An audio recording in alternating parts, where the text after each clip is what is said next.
یہ میرے پیچھے جو آپ کو ایک شاندار مگر خستہ حال سی عمارت نظر آ رہی ہے، یہ آصف خان کا مقبرہ ہے۔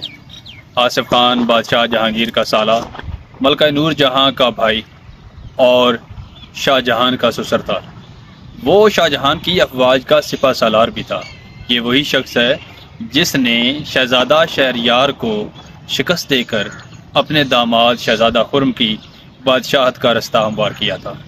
اس کی وفات 1641 میں ہوئی اور اس کے داماد شاہ جہان نے اس کا شاندار مقبرہ تعمیر کروایا، جو کہ تقریباً 4 سال کے عرصہ میں مکمل ہوا۔